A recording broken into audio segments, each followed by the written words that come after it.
I did not know this, but I originally thought that you were building a 442 chassis. And from now reading the show notes from the email you originally sent me, it's a 422 chassis. And quite candidly, Al, I don't know anything about them.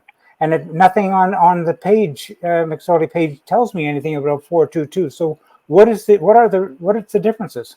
Okay, I met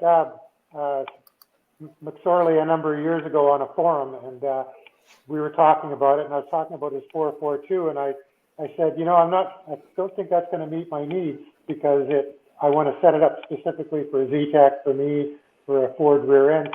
And he says, well, how about if you take up all of the measurements of all your parts and yourself, and you send them to me, and he says, I'll custom AutoCAD you a frame.